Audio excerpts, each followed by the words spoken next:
আসসালামু আলাইকুম রহমতুল্লাহ। ভারতের বিরুদ্ধে সব ফ্রন্টে যুদ্ধের হুমকি পাকিস্তানের। ওই যে পিপিলিকার পাখা গজায় মরিবার তরে, এ হুমকি দেওয়ার অবশ্য একটা কাহিনী আছে। কারণ পাকিস্তান এই মুহূর্তে চরম বিপদের মধ্য দিয়ে সময় কাটাচ্ছে। কখন যেমন আজাদ কাশ্মীর পক, অর্থাৎ পাকিস্তান শাসিত কাশ্মীর তাদের কাছ থেকে হাতছাড়া হয়ে যাচ্ছে। তাদের দেশে জনগণ বলছে সীমান্তের বেড়া উপড়ে ফেলে যাতে ভারতের সেনা কাশ্মীর অঞ্চলে ঢুকে পড়ে, সে আবদার করছে, তাদের কাছে খাবার চাচ্ছে, তাদের কাছে পানি চাচ্ছে, তাদের কাছে ঔষধ চাচ্ছে। দ্যাট মিন্স আজাদ কাশ্মীর হয়তো পাকিস্তানের হাতছাড়া হয়ে যাবে, এই ত্রাস এবং ভয় থেকে এরকম করছে। পাশাপাশি সিন্ধু পানি বণ্টন চুক্তি ঘিরে ভারত ও পাকিস্তানের মধ্যে উত্তেজনা আরও তীব্র হয়েছে। পাকিস্তানের বেসামরিক সরকারের পর এবার দেশটির সামরিক নেতৃত্ব পানি অধিকার রক্ষায় সম্ভাব্য সব ধরনের পদক্ষেপ নেওয়ার অঙ্গীকার করেছে। একই সঙ্গে পাকিস্তান পিপলস পার্টির চেয়ারম্যান বিলাওয়াল ভুট্টো জারদারি ভারতের বিরুদ্ধে প্রয়োজনে সব ফ্রন্টে যুদ্ধের হুঁশিয়ারি দিয়েছে। এরপরে এই উত্তেজনার সূত্রপাত গত বছর কাশ্মীরের পেহালগামে সন্ত্রাসী হামলায় ২৬ জন নিহত হওয়ার ঘটনার পর ওই হামলার জেরে ভারত ১৯৬০ সালের সিন্ধু পানি বণ্টন চুক্তি স্থগিত রাখার সিদ্ধান্ত নেয়, যা দুই পারমাণবিক শক্তিধর প্রতিবেশীর সম্পর্ককে নতুন করে সংকটের মুখে ঠেলে দিয়েছে।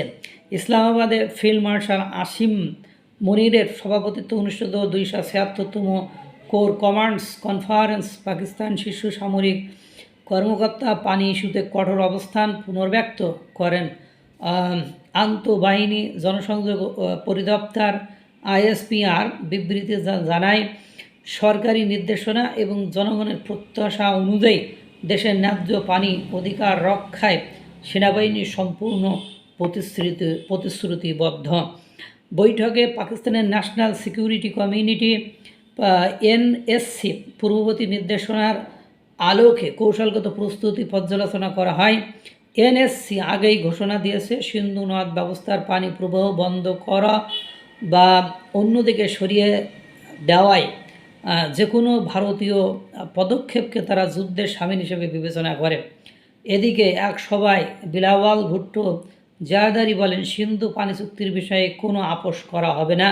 তিনি অভিযোগ করেন, ভারত পানি ইস্যুকে রাজনৈতিক অস্ত্র হিসাবে ব্যবহার করেছে।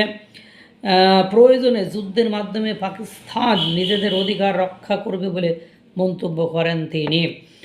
একই বৈঠকে আফগানিস্তানের ভূখণ্ড ব্যবহার করে পাকিস্তানের সন্ত্রাসী হামলার বিষয়ে উদ্বেগ প্রকাশ করা হয়।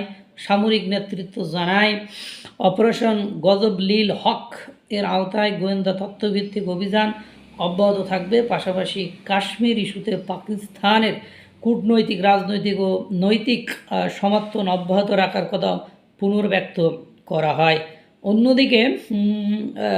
অন্যদিকে পাকিস্তানের বক্তব্যের জবাবে ভারত স্পষ্ট জানিয়েছে, সীমান্ত পারের সন্ত্রাসবাদের প্রতি ইসলামাবাদের ধারাবাহিক সমর্থনের কারণেই সিন্ধু পানি বণ্টন চুক্তি স্থগিত রাখা হয়েছে।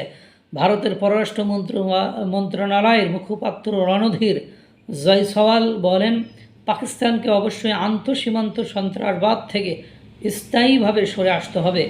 বর্তমান নিরাপত্তা পরিস্থিতিতে আগের মতো চুক্তি কার্যকর করা সম্ভব নয় বলেও মন্তব্য করেন তিনি। বিশ্বব্যাংকের মধ্যস্থায় ১৯৬০ সালে স্বাক্ষরিত সিন্ধু পানি বণ্টন চুক্তি অনুযায়ী রাভি, সুজেল ও ব্যাস নদীর নিয়ন্ত্রণ ভারতের হাতে এবং সিন্ধু, ঝেলাম এবং সেনাব নদীর পানি ব্যবহারের অধিকার পাকিস্তানের জন্য নির্ধারিত ছিল। চুক্তির আওতায় ভারত বর্ষা মৌসুমে পাকিস্তানকে বন্যার আগাম সতর্কবার্তাও প্রদান করত। তবে চুক্তি স্থগিত থাকায় ভারত এখন আর সেই তথ্য দিতে বাধ্য নয়। একই সঙ্গে সিন্ধু অববাহিকায় সাওয়ালকোট, রাতলে, বুলসার, পাকালদুল, কাওয়ার, কিরু ও কিরথাই সহ একাধিক জলবিদ্যুৎ প্রকল্পের কাজ দ্রুত এগিয়ে নিচ্ছে। বিশ্লেষকদের মতে পাকিস্তানের কৃষি খাতের প্রায় 80 থেকে 90 শতাংশই সিন্ধু নদ ব্যবস্থার উপর নির্ভরশীল, কিন্তু দেশটির পানি সংরক্ষণ সক্ষমতা মাত্র 1 মাসের প্রবাহের সমান। তারবেলা ও মাংলা জলাধারে পানির স্তর কমে যায় পরিস্থিতি পাকিস্তানের জন্য আরও উদ্বেগজনক হয়ে উঠেছে। এই প্রেক্ষাপটে পাকিস্তান গত 1 বছর বিভিন্ন দেশে কূটনৈতিক প্রতিনিধি দল পাঠানো, জাতিসংঘে চিঠি দেওয়া এবং আন্তর্জাতিক আইনি প্রক্রিয়া শুরুসহ বিভিন্ন আন্তর্জাতিক উদ্যোগের জোরদার করেছেন। কিন্তু উল্লেখ্য, ভারত ও পাকিস্তানের উভয় পক্ষই পানীয় নিরাপত্তা ইস্যুতে একে অপরের বিরুদ্ধে পাল্টাপাল্টি অভিযোগ করে আসছে। পরিস্থিতি এখনও সংবেদনশীল এবং দুই দেশের মধ্যে কূটনৈতিক উত্তেজনা অব্যাহত রয়েছে। অর্থাৎ পাকিস্তান যে কোন বিপদের মধ্য দিয়ে সময় কাটাচ্ছে সেটি আপনারা আলোচনা থেকে বুঝতে পেরেছেন। যুদ্ধের ঘোষণা তো দেবেই। ওই যে কথা হলো, অভ্যন্তরীণ বিদ্রোহী দিয়ে গোষ্ঠীর তুষ্টি রেঁধে দিচ্ছে, এদিকে পানি দিচ্ছে না, কৃষক সমাজ না খেয়ে মারা যাওয়ার উপক্রম হয়েছে। অর্থাৎ গণঅভ্যুত্থান নতুবা সরকার হটাও আন্দোলনে নামতে বেশি দিন আর বাকি নেই বলে মনে হচ্ছে। পাকিস্তানের কতদিন আর সৈন্য দিয়ে দমন করে রাখবে?